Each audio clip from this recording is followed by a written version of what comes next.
दिल्ली दरबार में सीएम धामी ने दी दस्तक तो प्रदेश में छिड़ी सियासी जंग। 2024 से पहले ये मुलाकात हो जाती है अहम, लेकिन कईयों के दिल में है बहम। पीएम के परामर्श के बाद क्या निकला नतीजा, किसकी होगी छुट्टी और किसे मिलेगी कुर्सी, किसी को टिकट कटने का डर तो किसी को माननीय बनने का इंतजार। मोदी से धामी ने की बड़ी डिमांड, जिसे सुनने के बाद पार्टी में ही कईयों के खड़े हो गए कान। खास मुलाकात की सच्चाई आपको कर देगी सन, निकलने वाला है कोई सियासी जिन। ये तस्वीरें जब से सामने आई हैं तब से किसी के चेहरे पर हवाइयां उड़ रही हैं तो किसी के चेहरे पर पसीना है। कोई दुविधा में है तो किसी को कोई सुविधा नहीं है। सीएम धामी ने दिल्ली दरबार में दस्तक दी और पीएम मोदी के साथ परामर्श किया। अब सबका सवाल है कि आखिर बातचीत दोनों नेताओं के बीच क्या हुई और क्या पीएम मोदी से सीएम धामी ने डिमांड की। एक तरफ उत्तराखंड की कैबिनेट में बदलाव के संकेत मिल रहे हैं और दूसरी तरफ अचानक पीएम मोदी से मिलने जाना कई सवाल खड़े करता है। ऐसे में पार्टी के तमाम नेताओं के चेहरों से रौनक गायब है, क्योंकि किसी को टिकट कटने का इंतजार है तो किसी के आसन छीनने की तैयारी है। तस्वीरों के सामने आने के बाद अब पीएम और सीएम के चेहरों के हाव भाव पढ़ने की कोशिश लोग कर रहे हैं। शायद उन्हें कोई क्लू मिल जाए और वो समझ पाएं कि फैसला क्या लिया गया है।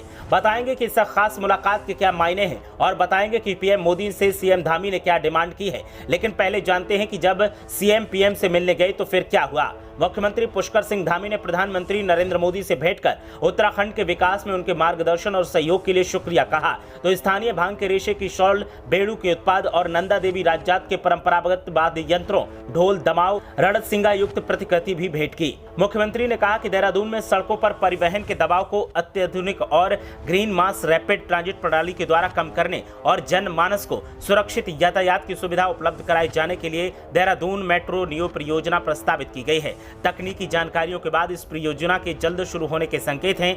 सीएम ने पीएम से परियोजना के प्रस्ताव पर विचार करने का अनुरोध किया था, साथ ही जल्द ही कोई बड़ा फैसला लेने की अपील की। ऑल वेदर रोड चारधाम सड़क परियोजना के लिए भी शुक्रिया अदा किया। इस मुलाकात में वैसे तो दावा किया जा रहा है कि दोनों नेताओं ने एक दूसरे का सहयोग करने के लिए शुक्रिया अदा किया है, लेकिन सियासी जानकारों को ये बात हजम नहीं होती और न ही गले से उतरती है कि सिर्फ शुक्रिया अदा करने के लिए देहरादून से सीएम धामी दिल्ली तक गए। सियासी जानकारों की माने तो कैबिनेट विस्तार पर भी जरूर चर्चा हुई होगी, लेकिन फिलहाल इस पर बात इसलिए नहीं हो रही है कि पार्टी में बागी तेवर न देखने को मिले। तो वहीं सियासी जानकारों का दावा है कि कैबिनेट में वोट प्रतिशत के लिहाज से कुर्सी और पद देने पर भी विचार जरूर किया गया होगा, ताकि 2024 में इसका फायदा लिया जा सके।